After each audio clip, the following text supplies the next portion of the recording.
Now available, paperback and Kindle Unlimited, ISIS, the main event. It's carnage inside of a steel cage when the goddess next door steps in the squared circle with the beast from the boss in this action-packed all-new ISIS series adventure.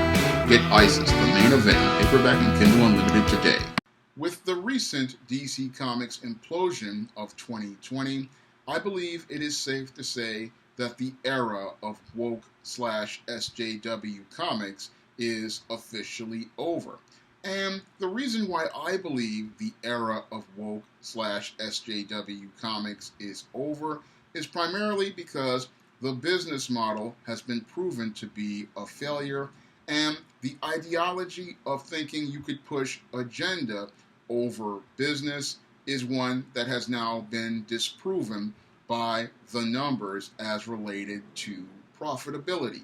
Now, a lot of the woke/SJW comic creators who entered the comic book industry in around 2014 and 2015 thought that they could enter the comic book industry and be able to publish based on their far left beliefs and their far left ideas as related to the agendas they wanted to push inside of many comics. Now, many of these creators thought that they would go out to places like Marvel Comics and push this agenda as related to so-called diversity, and that in places like Marvel Comics, they would go out here and replace many of these iconic and popular characters with diversity versions of those characters. Because according to the woke SJW types, many of which were white females and white males, they thought that because there were so many white superheroes inside of comics, that comics needed diversity as related to these lead characters. So they wanted to replace characters like Peter Parker with characters like Miles Morales. They wanted to replace Tony Stark with black female Riri Williams. They wanted to replace the Incredible Hulk with Amadeus Cho, and they wanted to replace Steve Rogers with Sam Wilson as Captain America. And in other companies like IDW, they wanted to also push this woke SJW agenda, making all sorts of far left statements. And in companies like DC Comics, they were also looking to push this far left agenda as well. Unfortunately, in most of the companies where these woke SJW comics pros have worked, over the last couple of years, sales have proven that agenda just isn't what people want to buy. And at Marvel Comics, about 2016, sales dropped 90%, and at many other companies like IDW, they teetered on bankruptcy for several years. So the woke SJW comics just weren't selling. Unfortunately, many of the comic creators and the editors who they work for wanted to insist that they could continue to push these comics, and eventually the customers would adapt to them, warm up to them, and eventually start buying them because they were the only game in town, and people had to go out here and buy these comics. That was the thinking that many of the comic pros and many of the editors at companies like Marvel Comics, DC Comics, Image Comics, Dynamite Comics, and many others had regarding the woke/SJW agenda. They believed that if they kept publishing these comics, eventually the comic buyers would come back.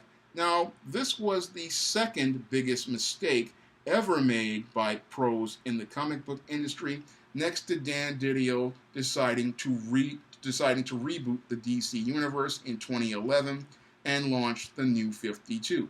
Because Didio's decision to reboot the classic DC Universe and launch the New 52 practically tanked sales at DC Comics, and then the woke SJW agenda compounded those already devastating losses to DC's merchandising and comic sales by pushing this agenda. And that was further compounded later on for your DC Comics in 2018 when they decided to do a relaunch of their Vertigo imprint, an imprint known for oftentimes putting out extremely creative and original comics that oftentimes gained a lot of cult audiences and made a lot of characters popular for non-traditional audiences of readers like women and many other groups of older people.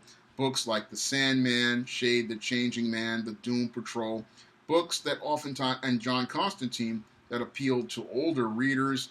Instead of giving us those type of books, this editor, far leftist Andy Curry, decided to relaunch, deciding to push identity politics in books like Goddess Mode, Hex Wives, Border Town, books that were oftentimes critically panned and roasted on many comic YouTube channels.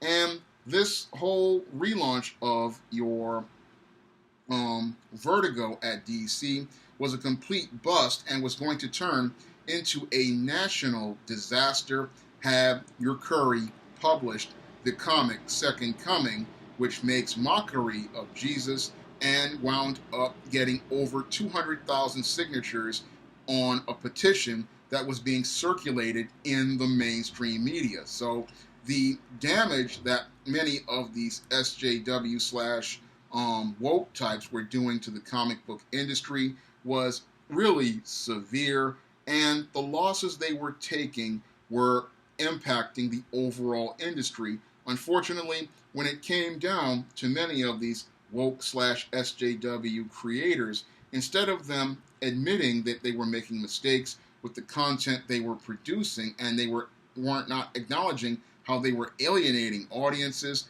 they decided to double down and continue trying to push their content, believing agenda would overcome the issues as related to sales.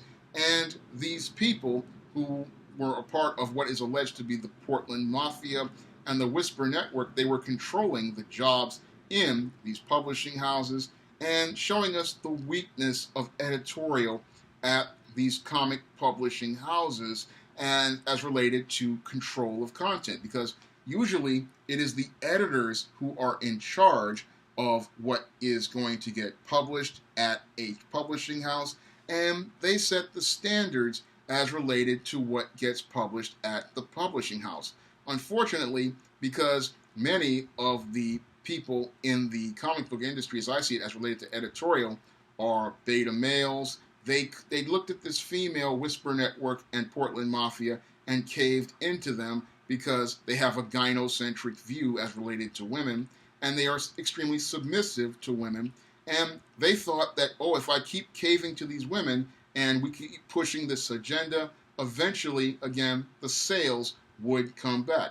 Unfortunately, the sales never came back.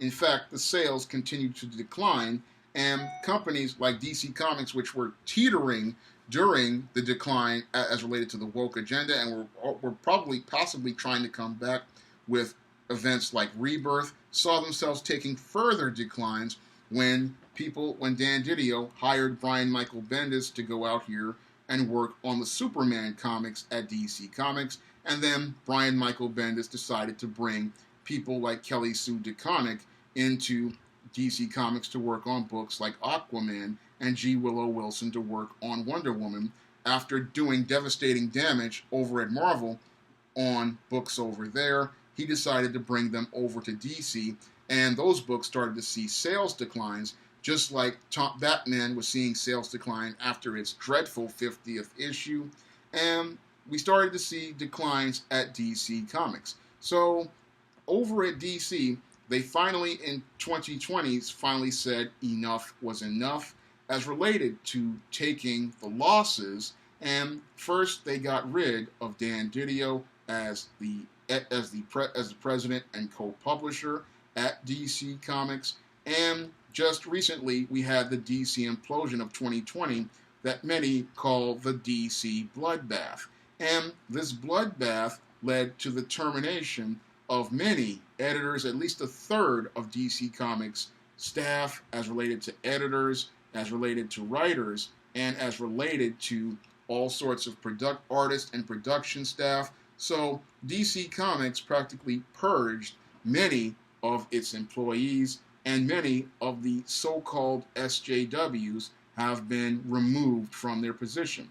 Not to mention, over at Dynamite Comics, it's looking like the owner, Nick Barucci, I think that's his name, has decided to go in a new direction after the whole Cecil controversy. Your Cecil was offering to do a cover for Dynamite Comics on one of their books, Vengeance of Vampirella, and this Indiegogo was going up to about $10,000 before a woke Twitter mob forced him to shut it down. And I believe as a result of that, there was a falling out between your Gail Simone and the CEO of Dynamite, and the CEO of Dynamite decided to focus on business instead of his long-term friendship with Gail Simone. So Gail Simone decided to leave Dynamite Comics and decide not to have anything to do business with them.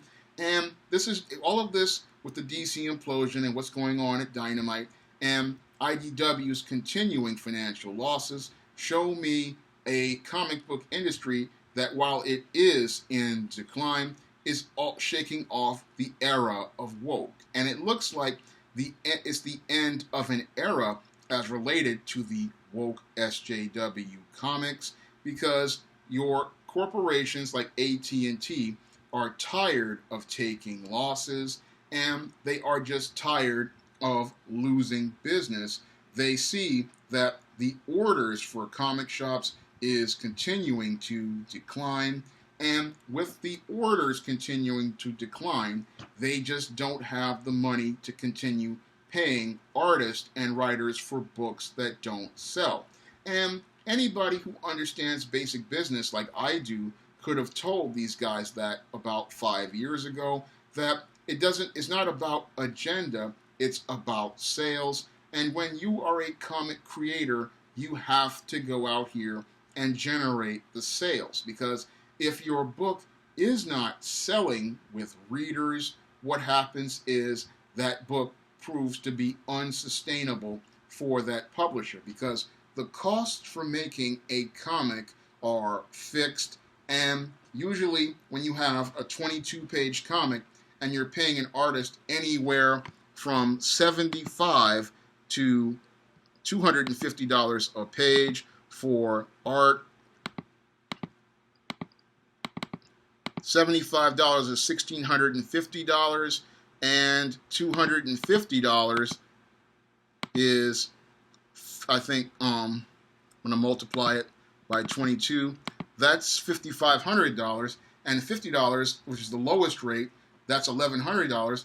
That's money that the publisher isn't going to get back for that art, and that's money that the publisher isn't going to get back for that script. So these costs are very high as related to these comics, and it just came to a point where companies like DC, like Marvel, like Image, and Dynamite just couldn't afford to keep going out here and publishing these books, which were all about pushing an agenda, and it was an agenda that was not resonating with the reader. And that's the thing that the woke types and the SJWs don't understand about the business of publishing. How an agenda is not going to sell if people aren't buying the books. If people don't buy the books, then how can they listen to your message? And this is the thing that went over the heads of editorial at places like Marvel Comics, like DC Comics, and led to people like Axel Alonso and Dan Didio losing their jobs. They didn't understand that they needed to rein in the SJWs, because the SJWs were losing money for the comic companies, because they were spending thousands of dollars on books as related to their pre-production, and this thousands of dollars was not being recouped in terms of sales. Moreover, the intellectual property was losing value because it was being associated with identity politics, and that identity politics was alienating customers who wanted to go out here and buy this intellectual property, and that was going to have an impact on their merchandising because Marvel practically lost the big window they had as related to sales from the MCU due to these far left SJWs coming into Marvel and pushing their diversity agenda. They practically had the market as related to sales for all of these movies, and they missed that opportunity. And over at DC, they missed opportunities as well. And again, all because these woke types wanted to push their agenda. These businesses couldn't capitalize on the marketplace, and they couldn't capitalize on the popularity that they had and with these movies that were coming out, all because these woke types wanted to push their far left agenda at the expense of the business. And it looks like now, with the era of woke coming to an end, we're seeing more of a focus on business as related to publishing comics, because with all of the terminations at DC Comics, we're seeing DC with a 17 title catalog, and that's a really lean catalog for a publisher, and it's meant to show that the people who run DC are more about becoming competitive. And I believe we're seeing with more other companies, again, like Dynamite, more focused on doing Indiegogos as related to covers. They are focused on trying to get back to profitability and getting back to becoming competitive. And that's why I say the whole culture of woke is over in the comic book industry. Many of these woke types and SJW types have been shown the door. And the reason why they are being shown the door is because they could not show the publisher the money. And in the publishing business, while 90% of all books fail as related to a launch, they need that 10% to remain profitable in order for the business to stay afloat. And the woke types made it where it was 100% of the books failing, 100% of the books losing money. And this was something that the publishers just could not afford to sustain long term. So that's why they wound up cutting 1/3 of the workers at DC. And I believe we're going to see far more cuts as related to companies like Marvel. And we may see the complete collapse of IDW.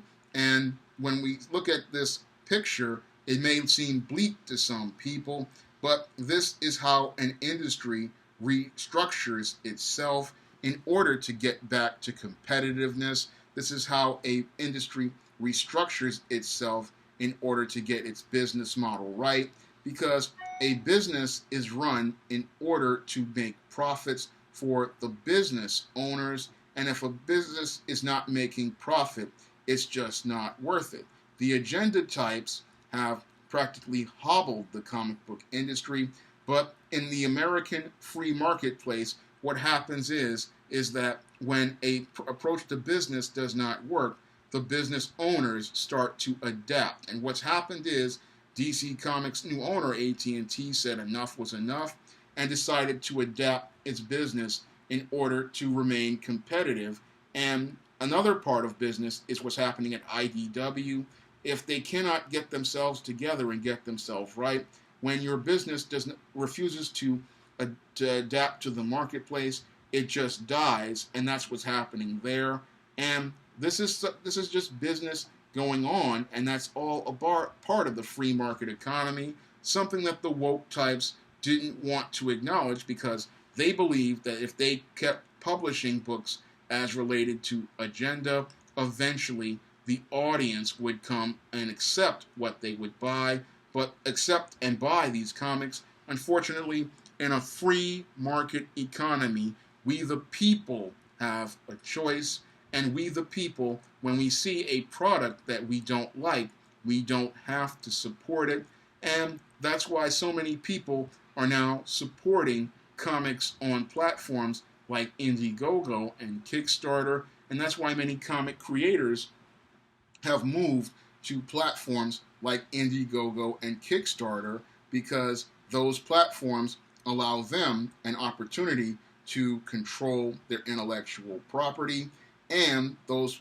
platforms allow them an opportunity to gain more profitability than what they would get at a comic book company under a work-for-hire contract. Because at these comic publishing houses, you have your choice between a work-for-hire contract working for a company like a Marvel or a DC, or you have a deal like you have an Image or Action Lab, where you bring your comic to the company, and there may or may not be a possibility of you getting any sort of profitability. But with platforms like print on demand, as related to Amazon, and I think there's a comic printing on demand platform out there.